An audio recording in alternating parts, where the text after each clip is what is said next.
ప్రారంభించుకుందాం. మొదటిగా మరి దేవుని స్తుతించుకుందాం. సర్వ సృష్టికర్త అయినటువంటి యేసుక్రీస్తు ప్రభువా, నీకు వేలాది వందనాలు, స్తోత్రాలు దేవా.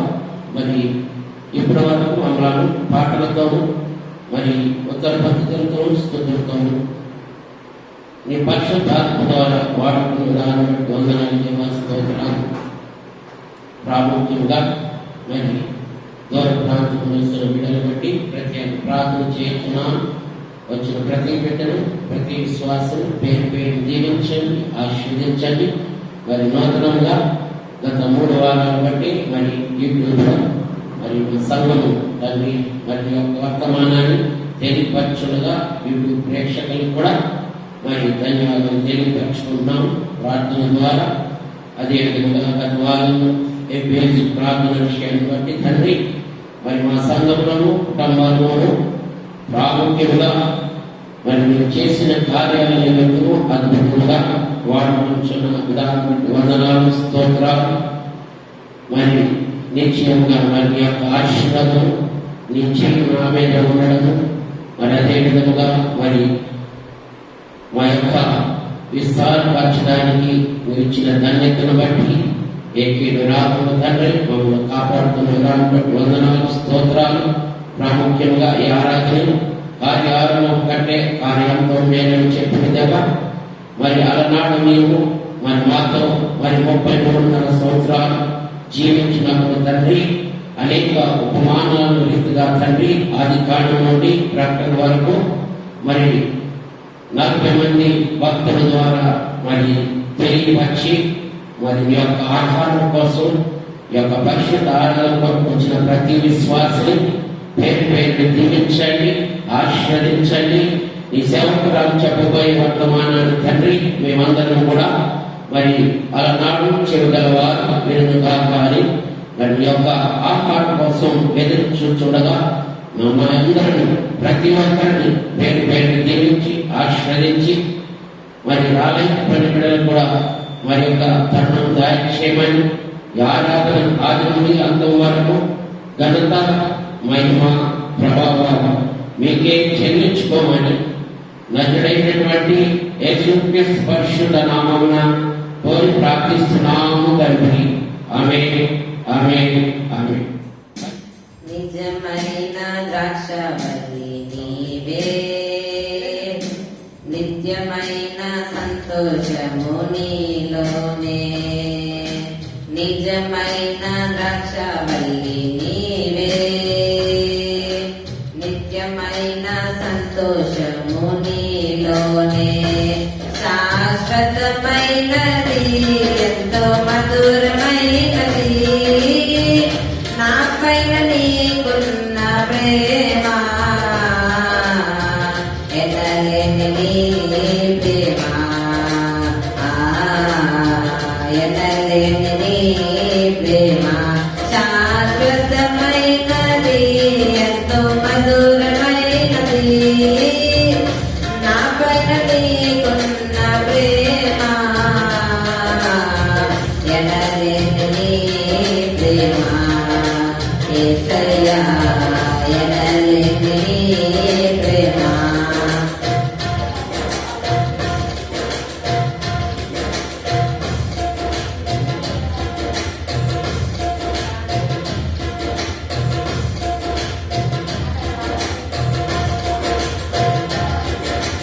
అతి కాంక్షణీయుడా, దివ్యమైన నీ రూపులో జీవించుచున్నాను. నీ ప్రేమకునే పట్టికగా. అతి కాంక్షణీయుడా, దివ్యమైన నీ రూపులో జీవించుచున్నాను. నీ ప్రేమకునే పట్టికగా. శిథిలమయ్యుండగా నన్ను నీదు రక్తముతో కడిగి, నీ పోలికగా మార్చినావే నా యేసయ్యా. శిథిలమయ్యుండగా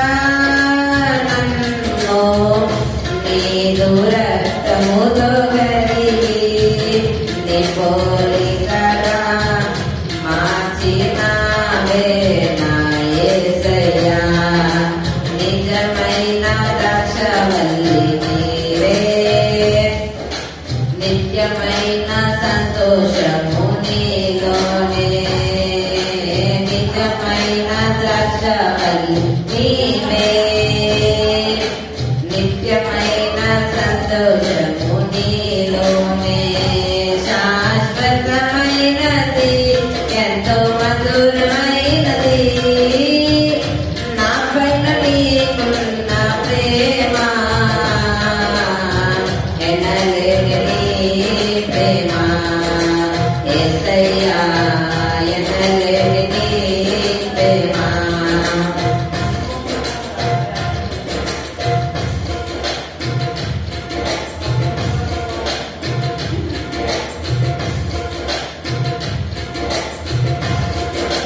నా ప్రాణప్రియుడా, శ్రేష్టమైన ఫలములతో అర్పించుచున్నాను సర్వము నీకే అర్పణగా. నా ప్రాణప్రియుడా, శ్రేష్టమైన ఫలములతో అర్పించుచున్నాను సర్వము నీకే అర్పణగా. మాడిపోనివ్వగా నన్ను ఆయుషయమైందివి నీవు. జీవపూటై బలపరచితివే నా యేసయ్యా. వాడిపోనివ్వగా నన్ను ఆశ్రయమైందివి నీవు. జీవపూటై బలపరచితివే నా యేసయ్యా. నిజమైన ద్రాక్షవల్లి నీవే, నిత్యమైన సంతోషము నీలోనే. నిజమైన ద్రాక్షవల్లి నీవే, నిత్యమైన సంతోషము నీలోనే. శాశ్వతమైనది ఎంతో మధురమైనది నా పైన నీకున్న ప్రేమ. ఎనలేని నీ ప్రేమ యేసయ్యా, ఎనలేని నీ ప్రేమ.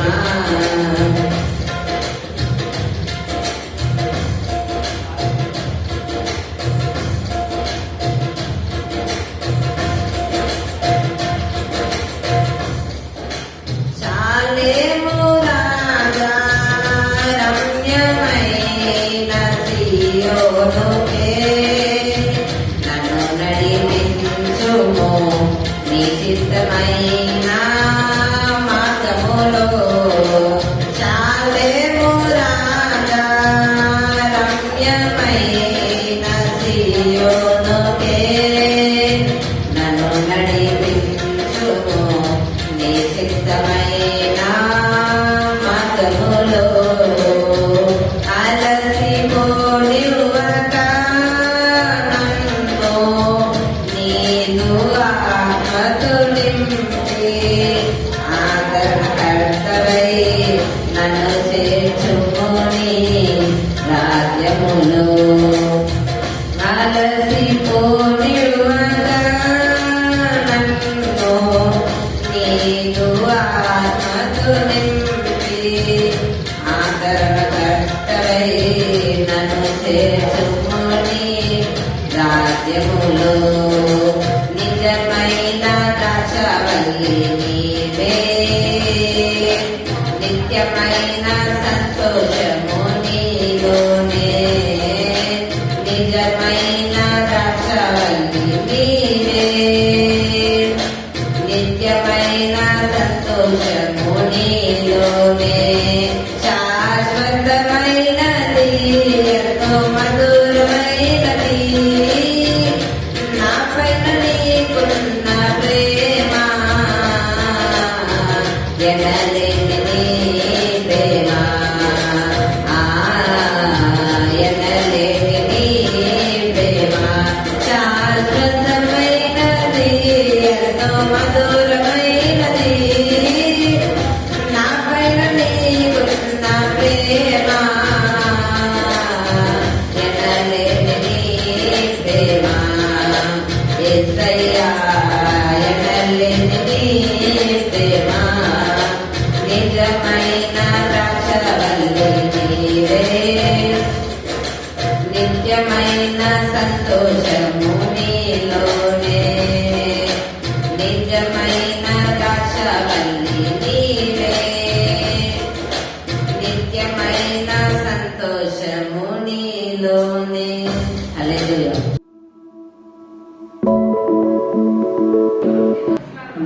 దేవుడికి వందనాలండి. పాస్టర్ గారికి, పాస్టర్ గారికి మా వందనాలండి. నేను మా సన్ బిడ్డలకు అందరికీ వందనాలండి. మా సాక్షి మా కోడలికి 4 సంవత్సరాలు అయిందండి పెళ్ళి. పిల్లలు లేరండి. అయితే మేము హాస్పిటల్కి తీసుకెళ్ళాము. వాటర్ పబ్బీస్ ఉన్నాయని అన్నారండి. మేము పాస్టర్ గారితో ప్రార్థన చేయించుకున్నాము. 2 ఉన్నాయమ్మా, ఒకటి చిన్నగా ఉంది, ఒకటి కొంచెం పెద్దగా ఉందని అన్నారు. డాక్టర్లు కూడా అలాగే చెప్పారండి. మందులు వాడితే ఒకటి కరిగిపోయిందండి, ఒకటి కరగలేదు. పాస్టర్ గారు అన్నారు, ఏం లేదమ్మా ఇది కూడా కరిగిపోతుందిలే అని అన్నారండి. డాక్టర్ గారి దగ్గరికి వెళ్ళారు, కొంచెం గడ్డగా అయ్యింది, అది ఆపరేషన్ పడుతుంది అని అన్నారు. మేము పాస్టర్ గారితో చెప్తే ఆపరేషన్ పట్టినా కానీ మీకు అంతా బాగా అవుతుంది, ఏం ప్రాబ్లం ఉండదని అన్నారండి. ఆపరేషన్ ఎక్కడికి వెళ్ళినా ఆపరేషన్ అని అన్నారు. మేము అమలాపురం సైడ్ అండి, ఆ సైడ్ అయితే 3 హాస్పిటల్ తీసుకెళ్ళామండి. అక్కడ కూడా ఆపరేషన్ పడుతుందని అన్నారు. కానీ ట్యూబ్లు ఉంటాయండి కదండి, ట్యూబ్లు వాటి తీసేస్తామని అన్నారు. మేము అది తీయకుండా చెయ్యాలి కదా అని మేము 3 హాస్పిటల్ చెప్తున్నాం. మేము ఒప్పుకోలేదండి. మళ్ళీ హైదరాబాద్ తీసుకొచ్చాము. పాస్టర్ గారు ప్రార్థన చేస్తే అది మీ ట్యూబ్లకి ఏం ప్రాబ్లం ఉండదమ్మా, అంత ఆపరేషన్ బాగానే జరుగుతుంది, ఎందుకు ఏం కంగారు పడుతున్నారు. మేము మళ్ళీ హాస్పిటల్ అయితే అక్కడ మంగళవారం చూపిస్తే 6 గంటలు పడుతుందని అన్నారండి. నేను సరే అని మేము ఒప్పుకున్నాము. నేను టైం ఎక్కువ పడుతుంది, మేము చేయలేదని అన్నారు. మళ్ళీ హైదరాబాద్ తీసుకొచ్చి ఇక్కడ చేయించామండి. వాళ్ళు కూడా అన్నారంటే ముందు ఓపెన్ సర్జన్ చేస్తాము, లేకపోతే స్కోప్ చేస్తాము, 2 గంటల్లో ఏదో రకంగా చేస్తామని అన్నారండి. అని టైం కూడా కొంచెం ఎక్కువ పడుతుంది అని అన్నారు. అయితే దేవుడు శక్తి అని అనుకున్నానండి. వాళ్ళ హాస్పిటల్కి ఎక్కడ తీసుకెళ్లారు. నేనైతే రూమ్ లోనే ప్రార్థన చేసుకుంటున్నాను. 10 నిమిషాల్లో ఆపరేషన్ అయిపోయిందండి. కానీ ప్రార్థన చేస్తానే ఉన్నాను. నర్స్ వచ్చి చెప్పిందండి, ఆపరేషన్ అయిపోయిందమ్మా మీకు వాడతాను అన్నారు. దేవుడు చెప్తామండి, అంత టైం పడుతుందని అన్నారు. 10 నిమిషాల్లోనే ఆపరేషన్ అయిపోయింది అని దేవుడు కొందరు చెప్పి మా పాస్టర్ గారికి ఫోన్ చేసాము. పాస్టర్ గారు అయితే మీకే చెప్పాను కదమ్మా, మీకు ఏ ప్రాబ్లం ఉండదు, ఆపరేషన్ చక్కగా జరిగింది, మీకు ఎటువంటి ప్రాబ్లం ఉండదు అని అన్నారు. బాగా జరిగింది, ఆపరేషన్ కూడా బాగా సక్సెస్ అయిందండి. ఆపరేషన్ జరిగించండి 6 నెలలు అవుతుందండి. నేను డైలీ మా పాస్టర్ గారు ప్రార్థన చేసుకుంటే మీకు ఏం ప్రాబ్లం లేదు, అంతా బాగానే ఉందని అన్నారు. నవంబర్ నెలలోనే ఏమో పాస్టర్ గారు అన్నారు, మీ సిరికి గర్భాన్ని దేవుడు తెరుస్తున్నారు, గర్భం చిగించిందని అన్నారు. దేవుడు చెప్పుకోనుకున్నానండి. డిసెంబర్ నెలలో కూడా జనవరి నెలలో మీ గర్భం తెరుతుంది మీ కోడలని మా పాస్టర్ గారు చెప్పారండి. జనవరి 10వ తారీఖు హాస్పిటల్కి వెళ్తే గర్భిణీ అమ్మ 6 వారాలు అయిందని అన్నారు. దేవుడు కొందరు చెప్తున్నానండి. మా పాస్టర్ గారండి ఏ మాట అంటే అదే తప్పనిసరిగా నెరవేరుతుందండి. అయితే డాక్టర్లు కూడా చాలా ఆశ్చర్యపోయారు. ఎందుకంటే ఇన్ని నెలల్లో ఎవరికి కూడా గర్భం రాదు, గర్భం వచ్చిందంటే మీకు మీ అదృష్టం అని అన్నారు. నేను అనుకున్నా అదృష్టం కాదు, అంత మా పాస్టర్ గారి ప్రార్థన దేవుడి సిద్ధం అని నేను అనుకున్నాను. ఇప్పుడు మా కోడలు 5వ నెలండి, గర్భం ధరించిందండి. దేవుడి ఇచ్చిన బహుమానం అండి. దేవుడిని ఆస్వాదించమని అడుగుతున్నానండి. వందనాలు. దేవుని నామానికి వందనాలు. సమయం వేసిన దేవాది దేవునికి వందనాలు. ఈ యొక్క దినాన్ని మనం చెప్తున్న వాక్యము యెహోషువ గ్రంథము 3వ అధ్యాయము మొట్టమొదటి వచనం.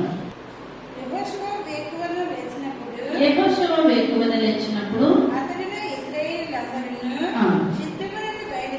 షిత్తీమునకు బయలుదేరి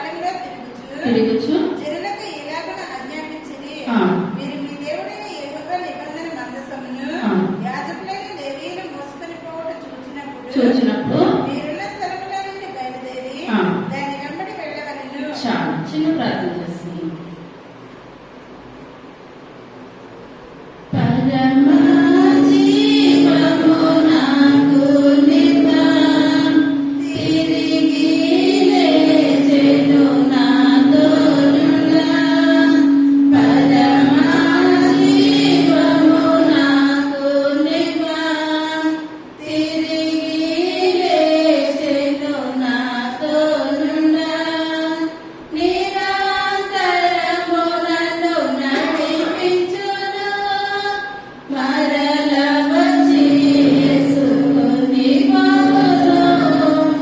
నిరంతరము నన్ను నడిపించును. మరల వచ్చి యేసుని పోవును. యేసు చాలును చాలును, యేసు చాలును చాలును. ఏ సమయమైన ఏ స్థితికైనా నా జీవితములో యేసు చాలును. సర్వశక్తి కలిగిన తండ్రి, కృప కలిగిన తండ్రి, దయ కలిగిన ఆయన, మీ యొక్క దయ కలిగిన శ్రేష్టమైన నామాన్ని బట్టి ప్రభావ లెక్కలేని వందనాలు స్తోత్రాలు స్థుతులు చెల్లించుకుంటున్నాను తండ్రి. ఈ యొక్క దినాన్ని వాక్యం చెప్పుచుండగా నన్ను బాధపరచండి ప్రభావ. మీ యొక్క పరిశుద్ధాత్మ శక్తి ఎత్తి పట్టుకుని నడిపించినాను తండ్రి. చెప్పగలిగే శక్తి నాకు దయచేయండి ప్రభావ. వినగలిగే శక్తిని బిడ్డలందరికీ దయచేయండి. వాక్యానుసారమైన జీవితాలు అందరికీ దయచేయమని త్వరగా రాబోచ్చు ఏసై నామమున పెట్టుకొచ్చున్నాము తండ్రి. ఆమేన్. చదువుకున్నాం, మళ్ళీ చదువుకున్నాం. యెహోషువ వేకువన లేచినప్పుడు అతడును ఇశ్రాయేలీయులందరును షిత్తీము నుండి బయలుదేరి యోర్దానుకు వచ్చి దానిని దాటక మునుపు అక్కడ నిలిచిరి. 3 దినములైన తర్వాత నాయకులు పాళెంలో తిరుగుచు జనులకు ఇలాగున ఆజ్ఞాపించిరి. మీరు మీ దేవుడైన యెహోవా నిబంధన మందసమును యాజకులైన లేవీయులు మోసుకొని పోవుట చూచినప్పుడు. చాలా ఇశ్రాయేల్ ప్రజలు ఎక్కడికి వెళ్ళినా సరే వాళ్ళు మందసాన్ని కూడా పట్టుకొని వెళ్ళేవారు అనమాట. అయితే మందసాన్ని ఎవరు మోసేవారంటే అహరోను వంశంలో ఒక తెగ కహాతీయులు అనమాట. కహాతీయులు మందసాన్ని మోసుకొని వెళ్ళేవారు అనమాట. ఆ యొక్క మందసము ఆ యొక్క తుమ్మకారతో చేయబడిన ఒక మందసం. తరచు యాజకులైన లేవీయులు మోసుకొని పోవుట చూచినప్పుడు మీరున్న స్థలముల నుండి బయలుదేరి దాని వెంబడి వెళ్ళవలెను. మీకును దానికి దాదాపు 2000 కొల మూరల ఎడముండవలెను. మీరు వెళ్ళు త్రోవ మీరింతకు ముందుగా వెళ్ళినది కాదు. మీరు దానిని గుర్తుపట్టవలెను గనుక. చాలా ఇప్పుడు మందసాన్ని పట్టుకెళ్ళినప్పుడు ఆ యొక్క మందసానికి ఆ వెనకున్న ఇశ్రాయేల్ ప్రజలకి ఎంత ఉండాలంటే దూరము 2000 కొల మూరల దూరం ఉండాలన్నమాట. అంత దూరము ఎవరు కూడా మందసాన్ని ముట్టుకోవడానికి ఏమాత్రం కూడా వీలు లేదు. 2 సమూయేలు గ్రంథము 6వ అధ్యాయము 3వ వచనం. వారు దేవుని మందసమును క్రొత్త బండి మీద ఎక్కించి గిబియాలోనున్న అబీనాదాబు యొక్క ఇంటిలో నుండి తీసుకుని రాగా అబీనాదాబు కుమారులకు ఉజ్జాయిను అబ్యోనును ఆ క్రొత్త బండిని తోలిరి. దేవుని మందసము గల ఆ బండిని గిబియాలోని అబీనాదాబు ఇంటి నుండి తీసుకుని రాగా అబ్యో దాని ముందర నడిచెను. దావీదును ఇశ్రాయేలీయులందరును సరళవృక్షపు కర్రతో చేయబడిన నానా విధములైన సితారాలను, స్వరమండలములను, తంబురులను, మృదంగములను, పెద్ద తాళములను వాయించుచు యెహోవా సన్నిధిని నాట్యమాడుచుండిరి. వారు నాకోను కళ్ళెము దగ్గరకు వచ్చినప్పుడు ఎడ్లకు కాలు జారినందున ఉజ్జా చెయ్యి చాపి దేవుని మందసమును పట్టుకొనగా యెహోవా కోపం ఉజ్జా మీద రగులుకొనెను.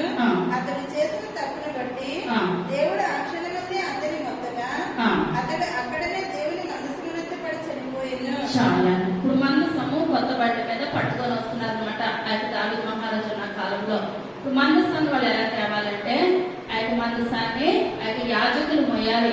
ఆ లేవి వంశంలో ఉన్న యాజకుల్లో కహతీలు ఒక తెగవారు మొయ్యాలి. అదన్నా ఆ యొక్క మందసము తుమ్మకర్రతో చేయబడిన ఒక పెట్టి అనమాట. ఆ మందసానికి రింగులు ఉంటాయి. ఆ యొక్క రింగులో ఒక కర్రను పెట్టి అటు ముందు ఇద్దరు వెనకిద్దరు అటు మందసాన్ని మొయ్యాలి. మోసేవారు కూడా మందసం ఏమాత్రం కూడా తగలకూడదు. కానీ ఇవన్నీ కూడా ఆలోచించకుండా దావీదు మహారాజు ఏం చేస్తాడంటే ఆ మందసాన్ని కొత్త బండి మీద పెట్టి మోసుకొస్తా ఉన్నాడు.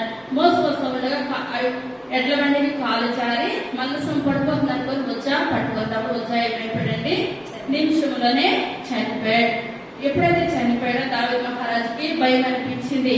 భయం అనిపించి ఆ యొక్క మందసాన్ని 3 నెలలు ఉపేదేదోమిలో పెట్టేశారనమాట. అదే అధ్యాయము 12వ వచనం. దేవుని మనసును ఉండుట వలన యెహోవా ఓబేదెదోము ఇంటి వారిని అతనికి కలిగిన దానిని అంతటిని ఆశీర్వదించుచున్నాడని సంగతి దావీదునకు వినబడగా దావీదు పోయి దేవుని మందసమును ఓబేదెదోము ఇంటిలో నుండి దావీదు పురమునకు ఉత్సాహంతో తీసుకొని వచ్చెను. ఎట్లనగా యెహోవా మందసమును మోయువారు 6 అడుగులు సాగగా ఎద్దు 1 ద్రవిణ దూడ 1 వధింపబడిను. చాలా ఇప్పుడు ముందైతే ఎడ్ల బండి మీద తీసుకొని వచ్చాడు, కానీ ఆ యొక్క దావీదు మహారాజు ఎప్పుడైతే ఉజ్జా చనిపోయాడో ఇప్పుడు మందసాన్ని ఆ యొక్క యాజకుల భుజం మీద పెట్టుకొని మోసుకొని వస్తున్నారనమాట. మందసంలో అసలు మందసం మందసం మందసం అనుకుంటున్నాం కదా, ఆయన ఉజ్జా చనిపోవడానికి గల కారణము అసలు మందసంలో ఏమున్నాయనగా 3 వస్తువులు ఉన్నాయన్నమాట.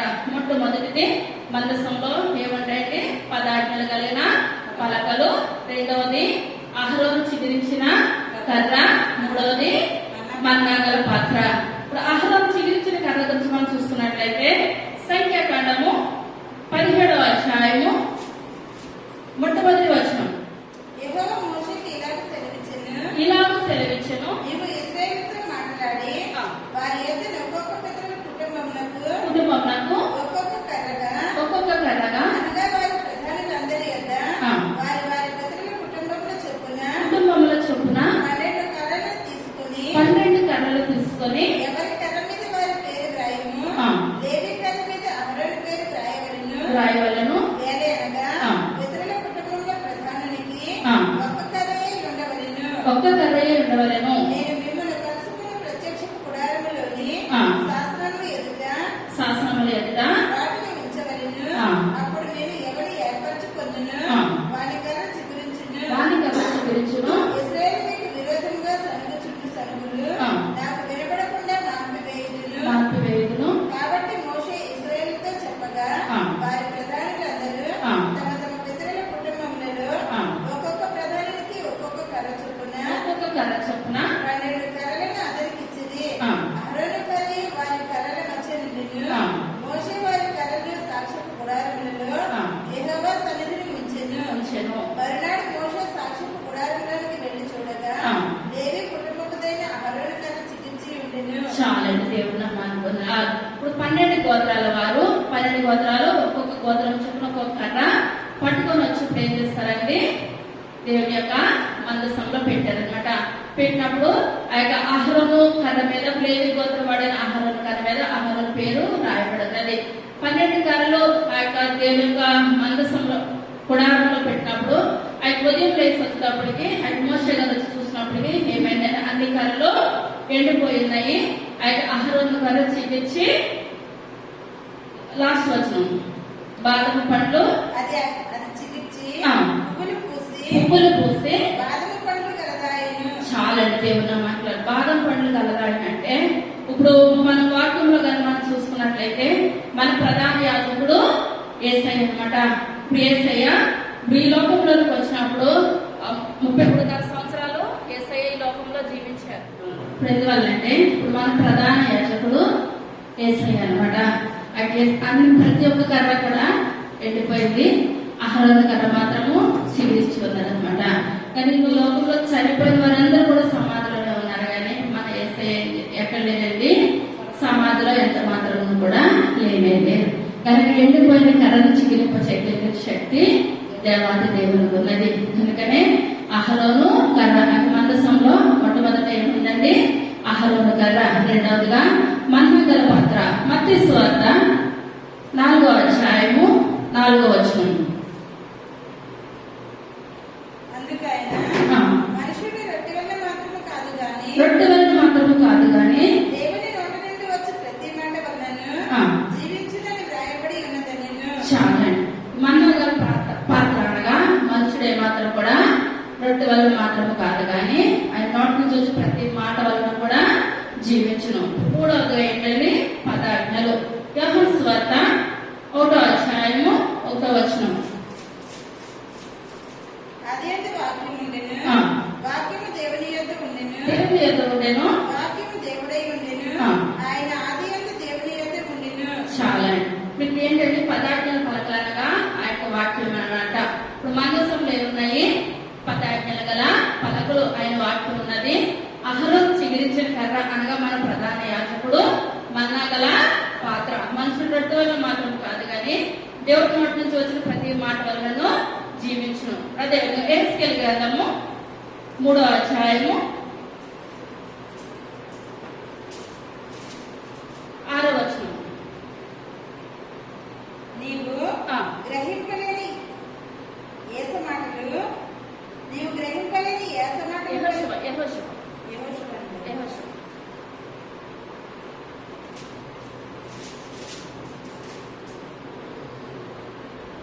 మీరు నిబంధన మందసమును ఎత్తుకుని ప్రజల ముందర నడువుడని యాజకులకు అతడు సెలవీయగా వారు నిబంధన మందసమును ఎత్తుకుని ప్రజల ముందర నడిచిరి. అప్పుడు యెహోవా యెహోషువతో ఇట్లనెను, నేను మోషేకు తోడైయుండునట్లు నీకును తోడైయుందునని ఇశ్రాయేలులందరూ ఎరుగునట్లు నేను వారి కన్నుల ఎదుట నిన్ను గొప్ప చేయి మొదలు పెట్టదను. చాలా దేవుడు నామానికి వందనాలు. ఇక్కడ చూసుకున్నట్లయితే మొట్టమొదటి ఇశ్రాయేలు ప్రజలు ఐగుప్తుకి 70 మంది వెళ్ళారు. ఇప్పుడు వాళ్ళు దాదాపు 20 లక్షల కాల్బలం అయిపోయారు అనమాట. ఇప్పుడు ఇంత జనాన్ని పట్టుకొని మోషే గారు ముందుకుంటే వచ్చినప్పుడు ఆ ఎర్ర సముద్రము పాయలుగా చీల్చే దేవాతి దేవుడు ఆ మోషే గారు ప్రార్థన ద్వారా నిర్గమకాండము 14వ అధ్యాయము 21వ వచనం.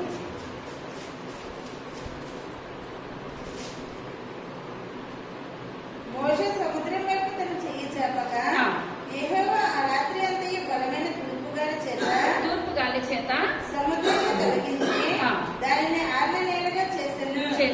నీళ్లు విభజింపబడగా ఇశ్రాయేలు సముద్రం మధ్యను ఆరిన నేల మీద నడిచిపోయేది. ఆ నీళ్లు వారి కుడి ఎడమ ప్రక్కలను వారికి గోడల వలె ఉండెను. ఐగుప్తీయుల గుర్రములను రథములను వారిని తరిమి సముద్ర మధ్యంలో చేరిది. చాలా ఇక్కడ చూసుకున్నట్లయితే ఆ యొక్క మోషే గారి ద్వారా ఎర్ర సముద్రం ఎలా చీల్చిందండి? రెండుగా చేయి చాపినప్పుడు మోషే గారిని అయితే ఆయన చేయి చాపమన్నాడు దేవుడు. ఆయన చేయి చాపగా ఎర్ర సముద్రము రెండుగా విభజించబడినప్పుడు ఇశ్రాయేలు ప్రజలందరూ కూడా ఆ యొక్క మోషే దేవుడు నిజమైన దేవుడు, మోషేను సేవించుతున్న దేవుడు అని మోషేని నమ్మారు.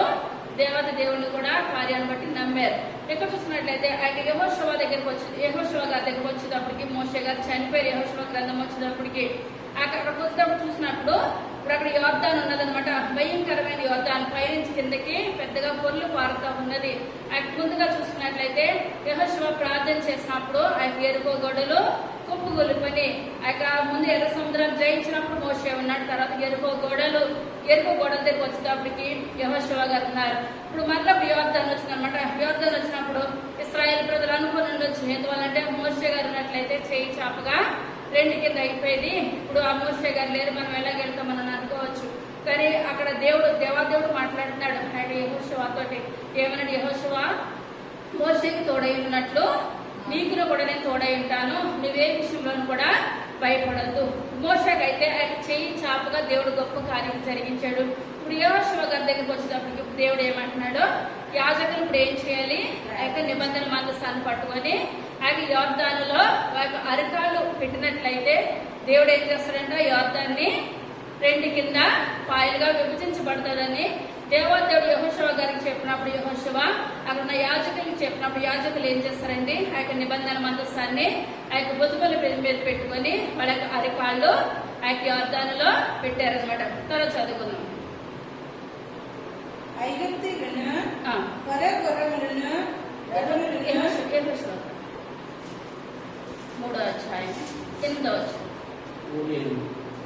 మీరు యోర్దాను నీళ్ల దగ్గరికి వచ్చి యోర్దానులో నిలువుడని నిబంధన మందసమును మోయు యాజకులకు ఆజ్ఞాపించుము. కాబట్టి యెహోషువ మీరు ఇక్కడికి వచ్చి మీ దేవుడైన యెహోవా మాటలు వినుడని ఇశ్రాయేలుకు ఆజ్ఞాపించి వారితో ఇట్లనెను, సర్వలోకనాథుని నిబంధన మందసము మీకు ముందుగా యోర్దానును దాటిపోవచ్చున్నది కనుక జీవముగల దేవుడు మీ మధ్యనున్నాడని ఆయన నిశ్చయంగా మీ ఎదుట నుండి కనానీయులను హిత్తీయులను హివ్వీయులను పెరిజీయులను గిర్గీషీయులను గిర్గిషీయులను అమోరీయులను యెబూసీయులను యెబూసీయులను వెళ్ళగొట్టలేని దీనివల్ల మీరు తెలుసుకుందరు. కాబట్టి ప్రతి గోత్రమునకు ఒక్కొక్క మనుషుని ఇశ్రాయేలు గోత్రములో నుండి 12 మనుషుల్ని ఏర్పరచుకొనుడి. సర్వలోకనాథుడగు యెహోవా నిబంధన మందసమును మోయి యాజకుల అధికారులు యోర్దాను నీళ్లను ముట్టగానే యోర్దాను నీళ్లు అనగా ఎగువ నుండి పాలు నీళ్లు ఆపబడి ఏకరాశిగా నిలుచును. కొంతకాలమంతా యోర్దాను దాని గట్లన్నిటి మీద పొర్లి పారును. నిబంధన మందసమును మోయి యాజకులు జనులకు ముందు వెళ్ళగా యోర్దానును దాటుటకై జనులు తమ గుడారములో నుండి బయలుదేరిరి. అప్పుడు ఆ మందసమును మోయివారు యోర్దానులో దిగిన తరువాత మందసమును మోయి యాజకుల కాళ్ళు నీటి అంచున మునగగానే పైనుండి పారు నీళ్లు బహు దూరంలో సారెదాని వద్దనున్న ఆదాముల పురమునకు దగ్గర ఏకరాశిగా నిలిచెను. లవణ సముద్రమును ఆరాబా సముద్రమునకు పారునవి బొత్తిగా ఆపబడిను. జనులు ఎరుకో ఎదుటను దాటగా యెహోవా నిబంధన మందసమును మోయు యాజకులు యోర్దాను మధ్య ఆరిన నేలను స్థిరముగా నిలిచిరి. దేవుడు నమ్మంటున్నారు. ఇక్కడ మనం చూసుకున్నట్లయితే ఎప్పుడైతే ఇప్పుడు ఆ యొక్క నిబంధన మందసాన్ని పట్టుకొని ఆ యొక్క యాజకులు యోర్దానులో అడుగు పెట్టారు. ఇప్పుడు ఏమైందండి? యోర్దాను 2గా విభజించబడిపోయిందంటే ఆ యొక్క ఇప్పుడు మందసంలో ఏమున్నాయని మనం చెప్పుకుంటున్నామండి. అహరోను కర్ర, 10 ఆజ్ఞల పలకలు, మన్నాగల పాత్ర. ఇప్పుడు ఇవన్నీ ఉన్నాయంటే ఇప్పుడు అందులో మనకి ఏమున్నదని అర్థము? దేవాది దేవుడు ఉన్నాడని అర్థము. యేసై ఉన్నాడు కనుకనే గొప్ప కార్యాలు దేవాది దేవుడు అక్కడ జరిపించాడు. ఇశ్రాయేలు ప్రజలందరూ కూడా కన్నుల ఎదుట దేవుడు గొప్పగా ఆ యొక్క యోర్దాన్ని చేస్తాడండి. 2గా చీలిపోయింది అనమాట. మన జీవితాల్లో మన బ్రతుకుల్లో కూడా భయంకరమైన సమస్యలు, అనారోగ్యమైన సమస్యలు ఉంటాయి, అప్పులన్న సమస్యలు ఉంటాయి, ఇరుకులన్న సమస్యలు, ఇబ్బందులు ఇంకా మనకి ఎన్నైనా ఉన్నా సరే ఇప్పుడు మనం ఏం చేయాలి? ప్రార్థన చేయాలన్నమాట. ప్రభా నాకు గొప్ప కార్యం జరిగించాడు నాయన. ఎంత సముద్రాన్ని పాయగా చీల్చిన దేవుడు నాయన, యోర్దానులను పాయగా చీల్చిన దేవుడు, యోర్దానులను సమస్యలతో నేను కొట్టుమిట్టలాడుతున్నాను ప్రభా, నాకు సహాయం దయచేయండి. మనం ప్రార్థన చేసినట్లయితే మన పితరుల ప్రార్థన ఆలకించి యోర్దాన్ని 2గా చీల్చిన దేవుడు మన జీవితాలు మన బ్రతుకులు కూడా సరిచేయడానికి దేవుడు సిద్ధముగా ఉన్నాడు. 2వ రాజుల గ్రంథము 6వ అధ్యాయము 8వ వచనము. సిరియరాజు ఇశ్రాయేలుతో యుద్ధం చేయవలెనని కోరి తన సేవకులతో ఆలోచన చేసి పనాని స్థలముతో మన దండుపేట ఉంచుదమని చెప్పాను. అయితే ఆ దైవజనుడు ఇశ్రాయేలు రాజులకు వర్తమానము పంపి ఫలాని స్థలముకు నీవు పోవద్దు అతడికి సిరియలు వచ్చి దిగి ఉన్నారని తెలియజేసిన కనుక ఇశ్రాయేలు రాజు దైవజనుడు తనకు తెలిపి హెచ్చరిక చేసిన స్థలములకు పంపి సంగతి తెలుసుకుని తన వారిని రక్షించుకొనెను. ఇలాగ మాటి మాటికి జరుగుతూ వచ్చినందున సిరియరాజు కళ్ళలో పడి తన సేవకుల్ని పిలిచి మనలో ఇశ్రాయేలు రాజు పక్షము వహించిన వారెవరైనది మాకు తెలియజెప్పరాదా అని వారిని అడుగుగా అతని సేవకులలో ఒకడు, రాజువైన నా ఏలినవాడా ఇశ్రాయేలు రాజు పక్షములు ఎవరినూ లేరు గాని ఇశ్రాయేలు ప్రవక్తకు ఎలీషా నీ అంతఃపురమందు మీరు అనుకునే మాటలు ఇశ్రాయేలు రాజులకు తెలియజేయనను. చాలా దేవుడు అనుకున్నా. ఇక్కడ చూసుకున్నట్లయితే సిరియా రాజు ఏం చేస్తున్నాడండి? ఇశ్రాయేల్ రాజు మీదకి యుద్ధం రావడానికి మేము పలానా స్థలమందు పలానా చోట మేము ఉంటాము, మీరు యుద్ధానికి రమ్మని చెప్తున్నారు కానీ అక్కడ ఉండట్లేదు అనమాట. ఇప్పుడు ప్రతి విషయం కూడా ఎలీషా గారు ఎవరికి చెప్తున్నారు? ఇశ్రాయేల్ రాజుకి చెప్తున్నాడు, మీరు అక్కడ ఏమీ లేదు, పలానా చోట ఆ యొక్క సిరియా దండు వారు ఉన్నారు, మీరు ఆ పలానా చోటకు వెళ్ళాలి, పలానా చోటకు వెళ్ళకూడదని చెప్తా ఉంటుంటే ఆ యొక్క సిరియా రాజు అనుకుంటున్నాడు, నేను ఇంత పగడబందీగా నేను ఆ యొక్క యుద్ధానికి అంతా సిద్ధపరిచి ఆ యొక్క ఇశ్రాయేల్ రాజు మీద యుద్ధానికి నేను వెళ్ళి వాళ్ళని ఓడించాలని అనుకుంటే నేను అనుకున్నది అనుకున్నట్టు ఆ యొక్క ఇశ్రాయేల్ రాజుకి ఎవరు చెప్తున్నారు? ఇప్పుడు మనలోనే ఎవరైనా అక్కడ చెప్పి వాళ్ళు ఉండాలి, లేకపోతే అతనికి ఏమాత్రం తెలియదని అక్కడ ఉన్న వాళ్ళ అందరినీ కూడా ఆ యొక్క పిలిచి అడుగుతూ ఉంటుండగా అందులో దండులో ఉన్న వాళ్ళు అంటున్నారు అనమాట, అక్కడ సిరియా రాజు దగ్గర పనిచేసే వాళ్ళు అంటున్నారు, అయ్యా మేము ఎవరు కూడా ఇశ్రాయేల్ రాజుకి ఏ మాట కూడా చెప్పట్లేదు.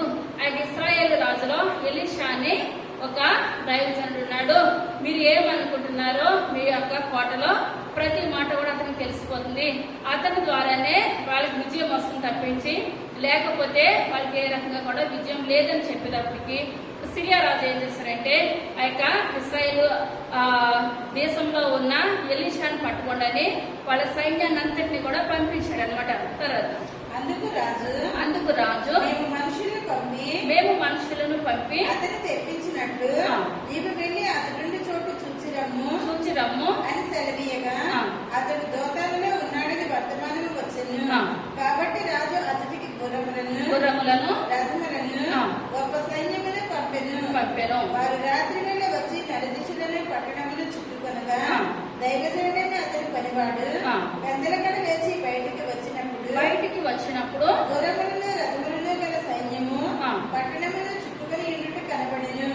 అంతటా అతని పనివాడు అయ్యో నా ఏలినవాడా మనము ఏమి చేయలేమని ఆ దైవజనుడితో అనగా అతడు భయపడవద్దు మన పక్షమున నిన్న వారి కంటే అధికులై ఉన్నారని చెప్పి యెహోవా వీడు చూచినట్లు దయచేసి వీడి కండ్లను తెరవమని ఎలీషా ప్రార్థన చేయగా యెహోవా పనివారి కండ్లను తెరవజేసిన కనుక వాడు ఎలీషా చుట్టూ పర్వతము అగ్ని గుర్రముల చేత రథముల చేతను నిండి చూచెను. చాలా దేవుడు అనుకుంటున్నారు. ఇప్పుడు ఇతను ఎలీషా గారి దోతానంలో ఉన్నారని సిరియా రాజుకు తెలిసినప్పుడు వీళ్ళు ఆ నైట్ ఆ యొక్క వాళ్ళకి గుడారంలో ఉన్నప్పుడు ప్రొద్దుట్లు వేసేటప్పటికి ఆ గుడారం చుట్టూ ఇప్పుడు ఏం చేస్తారండి వీళ్ళు గుర్రాలు రథాలు వాళ్ళ సైన్యం అంతా కూడా దిగిపోయింది అనమాట ఆయన పట్టుకోవడానికి.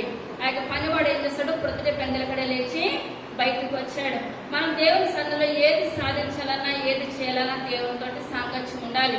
దేవుడితో సాంగత్యం అనుకుండాలంటే మనం పెందలకడే లేవాలన్నమాట. ఇప్పుడు అబ్రహాం చూసినట్లయితే పెందలకడే లేచి ఇప్పుడు ఏం చేస్తాడండి ఆ యొక్క దేవుని సన్నిధిలో ప్రార్థన విజ్ఞాపనలు చేసేవాడు.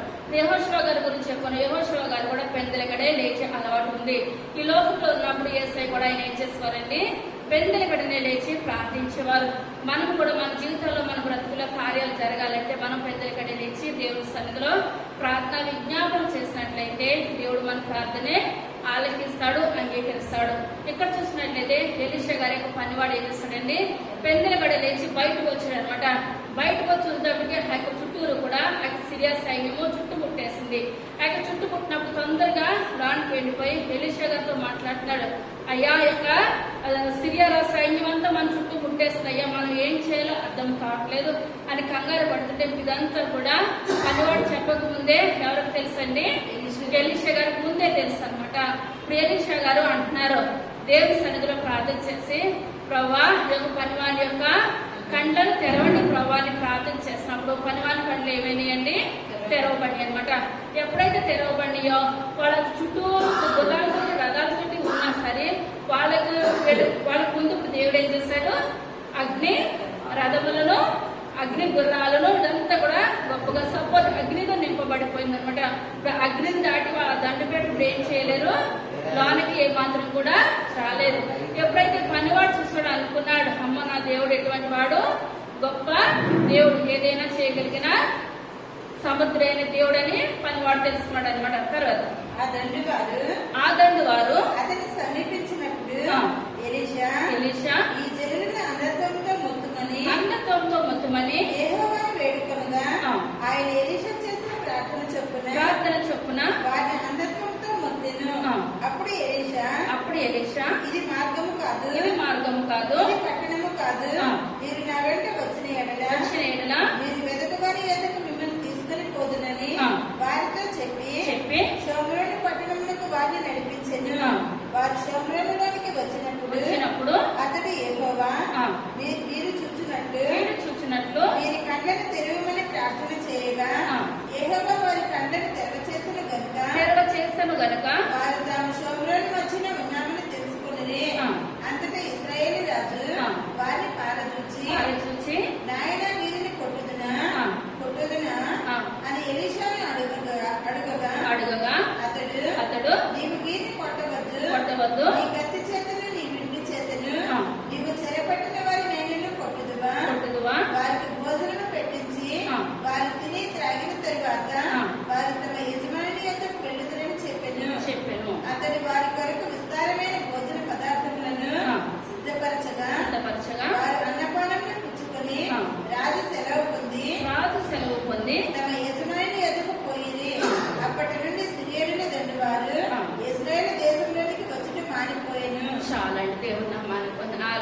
ఇక్కడ ఏం జరిగిందంటే అప్పుడు ఎలీషా గారు వాళ్ళ దగ్గరికి వచ్చి, మీరు ఎక్కడికి వచ్చారో తప్పు మార్గాన్ని ఇక్కడికి వచ్చి ముందుగా దేవుని సన్నిధిలో ప్రార్థన చేశారు అనమాట. ప్రార్థన చేసి ప్రభా వీళ్ళకి అందరితో మొత్తునైనా వీళ్ళు కళ్ళు కనపడకుండా చేయి ప్రభా అని ప్రార్థన చేసినప్పుడు వాళ్ళకి ఏమైందంటే కళ్ళు కనపడకుండా అయిపోయింది. కళ్ళు కనపడకుండా అయిపోయినప్పుడు ఆ యొక్క దండు వారికి వాళ్ళు అంటున్నారు, మీరు ఎక్కడికి వచ్చారంటే మేము పలానా వాళ్ళ గురించి వచ్చామంటే మీరు వచ్చింది ఏమాత్రం కూడా కరెక్ట్ కాదు, నేను తీసుకెళ్తానని ఎలీషా గారు ఎక్కడ తీసుకెళ్లారండి? ఇశ్రాయేల్ రాజు దగ్గరికి తీసుకొని వెళ్ళారు. ఇశ్రాయేల్ రాజు దగ్గరికి తీసుకొని వెళ్ళినప్పుడు వీళ్ళందరూ కూడా ఇశ్రాయేల్ రాజు దగ్గరికి వచ్చారు. అక్కడికి వచ్చినప్పుడు ఇశ్రాయేల్ రాజు అంటున్నాడు, అయ్యా ఇప్పుడు ఇంతమంది దీన్ని పట్టుకెళ్ళడానికి వచ్చారా నువ్వు నాకు చెప్పినందుకనని, వీళ్ళు ఎవరైనా కొట్టిందామా అని ఇశ్రాయేల్ రాజు ఎలీషా గారిని అడుగుతున్నాడు. అడుగుతుంటే ఎలీషా గారు అంటున్నారు, అయ్యా వీళ్ళని ఏమాత్రం కూడా నువ్వు కొట్టించవద్దు, వీళ్ళకి మనం ఏం చేయాలి, కడుపు నిండా ఆహారం పెట్టించేసి వాళ్ళ ఇంటికి వాళ్ళు పంపించేద్దాం. ఎప్పుడైతే ఇశ్రాయేలు ఆ రాజు దగ్గరికి వచ్చారో, ఆ లోనికి వచ్చారో అప్పుడు మళ్ళా ఎలీషా గారు ప్రార్థన చేశారు. అయ్యా వీళ్ళ కళ్ళు తెరవమని చెప్పినప్పుడు దేవాదేవుడు ఏం చేశారండి, ఆ సైన్యం యొక్క కళ్ళు తెరిచాడు. ఎప్పుడైతే కళ్ళు తెరిచారో వాళ్ళకి అర్థమైంది, అయ్యో మేము శత్రువుల దగ్గరికి వచ్చాము, ఎవరినైతే చంపాలని మేము చూస్తున్నాము, ఆ ఇశ్రాయేల్ రాజు దగ్గరికి మేము వచ్చాము. వాళ్ళు కంగారు పడుతుంటే ఇశ్రాయేల్ రాజు అంటున్నాడు ఎలీషా గారితో, వీళ్ళని వీళ్ళని కొట్టాలని అంటే ఆ యొక్క దైవజనుడు అంటున్నాడు, అయ్యా వీళ్ళని ఏమాత్రం కూడా కొట్టదు, వీళ్ళు రాత్రి అంతా కూడా ఇప్పుడు ఎక్కడున్నారు, నా చుట్టూ కాపలాలు కాస్తారు, భోజనం చేసి వీళ్ళు ఎప్పుడు భోజనం చేస్తారో వాళ్ళకు మనం ఏం చేద్దాము, కడుపు నిండా భోజనం పెడతామని చెప్పినప్పుడు ఆ ఇశ్రాయేల్ రాజు ఏం చేస్తాడండి, పెద్ద ఎత్తున భోజనాలు సిద్ధపరిచి వాళ్ళందరికీ కూడా కడుపు నిండా ఆహారం తిని వాళ్ళ తాగడానికి నీళ్ళు ఇచ్చిన తర్వాత వాళ్ళ దేశానికి వాళ్ళు వెళ్ళిపోయారు. అప్పటి నుంచి కూడా వాళ్ళు ఎవరి మీద యుద్ధానికి రావట్లేదండి, ఇశ్రాయేల్ మీదకి ఏమాత్రం కూడా యుద్ధానికి రావట్లేదు. మనం ఏం చేయాలి, మన శత్రువులు కూడా మనం ఏం చేయాలి, ప్రేమించాలన్నమాట, క్షమించాలి. ఎప్పుడైతే మన శత్రువులు మనము ప్రేమించి క్షమిస్తామో ఆ యొక్క శత్రువులే ఎప్పటికైనా ఏమవుతారో మిత్రులుగా దేవుడు చేయడానికి సిద్ధంగా ఉన్నాడు. ఎందుకంటే ఈ రోజు చెప్పుకున్న వాక్యం మనం ఏంటంటే ఆ యొక్క ఎటువంటి యోర్దాను భయంకరమైన శ్రమలు ఇశ్రాయేలు ప్రజలు యోర్దాను చూసి జడ్చారు. కానీ దేవుడు ఇప్పుడు ఏం చేశారు, ఆ నిబంధన మండసం ఆ యొక్క యాజకులు ఎప్పుడైతే పట్టుకొని ఆ యోర్దాన్లో నిలబడ్డారో యోర్దాన్ ఏమైంది, రెండు కింద విభజించబడిపోయింది. ఆ మోషే గారు ఉన్న కాలంలో ఎర్ర సముద్రము మోషే గారు చేయి చాపేటప్పటికి ఎర్ర సముద్రం రెండుగా పాయలైపోయింది. ఇక్కడికి వచ్చాడు ఎలీషా గారి కాలంలోకి వచ్చేటప్పుడు ఏమైందండి, ఆ యొక్క సిరియా రాజు ఇశ్రాయేలు రాజ్యాన్ని ఏదో చేయాలనుకున్నాడు ఇశ్రాయేలు రాజుని. కానీ దేవుడు ఎవరి ద్వారా గొప్ప కార్యం జరిగించాడు, ఎలీషా గారి ద్వారా గొప్ప కార్యం జరిగించాడు. మనం ఈ లోకంలో ఉన్న మనము సాతాను కొన్ని రకరకాలుగా మనకి ఆ యొక్క శ్రమలు పెడతా ఉంటారు. కానీ ఎటువంటి శ్రమలు వచ్చినా, ఎటువంటి బాధలు వచ్చినా, ఎటువంటి వ్యాధులు వచ్చినా మనం ఏం చేయాలి, కన్నీరు కార్చి మనం ప్రార్థన చేయాలి. ప్రార్థన ద్వారా దేవుడు ఏదైనా చేయడానికి సిద్ధంగా ఉన్నాడు. ప్రతి విషయంలోనూ కూడా ప్రార్థన.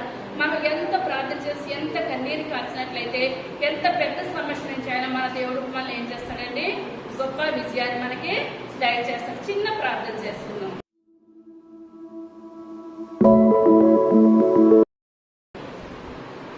సర్వశక్తి కలిగిన తండ్రి, కృప కలిగిన తండ్రి, దయ కలిగిన ఆయన, మీ యొక్క దయగలిగిన శ్రేష్టమైన నామాన్ని బట్టి ప్రభా లెక్కలేని వందనాలు, స్తోత్రాలు, స్తుతులు చెల్లించుకుంటున్నాను తండ్రి.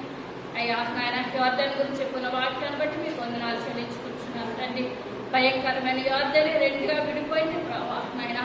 గొప్ప దేవుడు ప్రభా, మా కుటుంబంలో ఎటువంటి శ్రమలు ఉన్నాయో బాబు, అయ్యా ఎటువంటి నిందలు ఉన్నాయో బాబు, ఎటువంటి నాయన కష్టాలు శ్రమలు పొలంలో వెళ్తున్నామేమో బాబు, దయచేసి ఆయన ప్రార్థన ద్వారా ప్రతిదీ సరిచేయగలిగిన గొప్ప దేవుడు ప్రభా.